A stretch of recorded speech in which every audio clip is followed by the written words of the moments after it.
This is a very special interview for me because when the Southern Super Series was first announced at the Snowball Derby this year, you start to think about the possibilities of what the tour could become, the type of drivers you can get in, the type of teams that you can get in, and how these races could play out. And despite all of my optimism, I never thought in my wildest dreams and imagination that we could come down to the final race of the season, the All-American 400, and have a championship come down to 2 drivers and 1 point. And that's exactly what happened as Daniel Hemric in the final race here at Nashville closed out, edged Bubba Pollard by 1 point. Daniel, has it set in yet?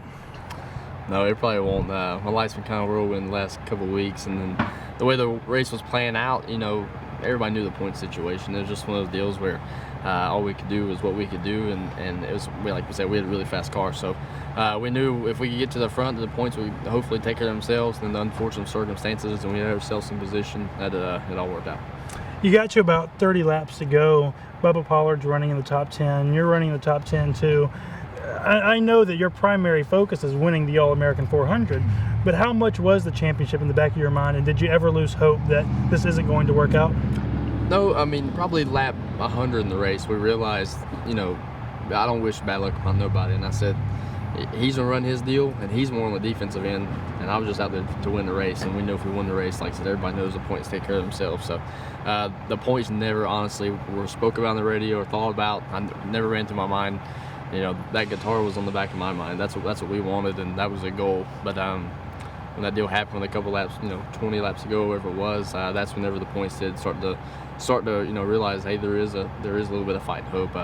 1 point though, I never thought the way things went throughout the year, whether I had a bad race or he had a bad race, or the way it all shook out throughout the whole series, I never thought that 1 point would separate the whole deal. Coming into this championship, when you announced your deal full-time with the Carswell Group, I got the impression that you weren't going to run the Southern Super Series full-time, but you ran the first couple of races here in the South, Nashville, Montgomery, and Mobile, Pensacola, and you suddenly find yourself in championship contention. At what point did you get with that group and say, hey, let's go chase a championship? Whenever the Southern Super Series decided to run the series, we thought, that this would be a really good opportunity for everybody. It worked out for everybody's schedules. It was great for the whole deal. We're running a lot of really cool racetracks, and as well as Pensacola, because everybody's focused on the Super deal was the Derby. So we said we'll start the deal off. If it goes strong, we'll go from there. But we wanted to be able to commit to run those. But there's also a lot of other really cool races across the country. But probably I'd say the second trip or so down to Pensacola, we really realized that we were one of, at the time, it kind of shook out pretty.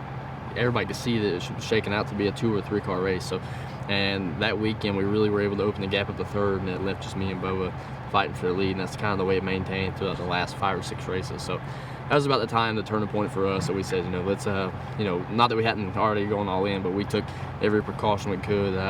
Jake and Deanna at Carswell, they never spared one thing. We had the best of the best, and it made my job a lot easier. I think the championship would have meant a lot to anyone, but I get the impression that it really means a lot to you because you're a guy who is so integrated with your team. You're in the car, you're working, you're in the shop every single day trying to make that car get as good as it possibly can. So how rewarding is it for you to be able to be not only the driver but a team member to bring home this championship? In the sport's based off of team stuff, like you said. So to be another member of the team and to be able to put in what I feel like I've been able to put into this deal or any deal throughout, this whole time I've been racing anything. It means a lot when you can put, it's hard enough to put one solid race together and run good and have a good finish, let alone to get everybody and all the things that go right and put yourself in position week after week for a series like this.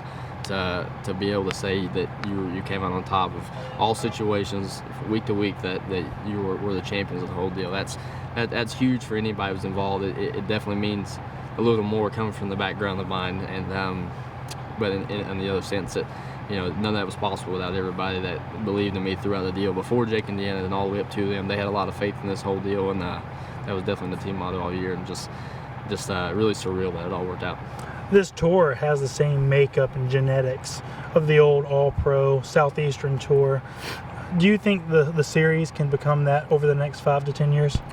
The potential is you can't even think about it right now. The series is so great, and I think for the amount of cars, I believe they've reached over the 100 cars entered races throughout this whole series, and if any of those series in the country can say they did that, I'd like to see it, because that's pretty remarkable. So so they obviously have a huge following. I think they're eventually going to reach out to more tracks, and I think the more tracks they go to, just the more that following is going to increase. It's pretty remarkable that they were able to put together such a solid deal throughout the whole series, and I'm just glad we could be part of it, and obviously be the champions the first year. You've got a lot of cool things going on right now. You're now the first ever Southern Super Series champion. You're coming off 1 week off your NASCAR Camping World Truck Series debut. Didn't go quite the way you hoped, but you've got your second shot coming up at Phoenix. How good are things right now for Daniel Hemric?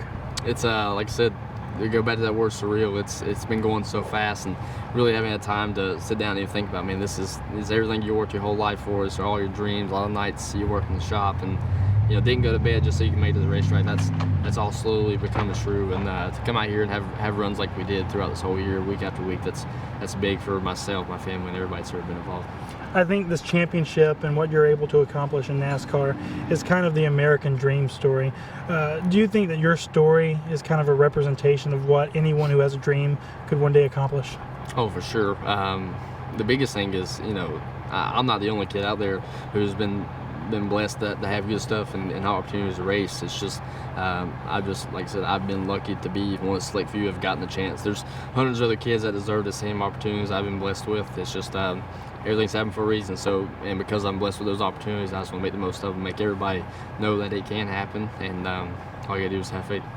Daniel Hemric has won the first ever Southern Super Series championship.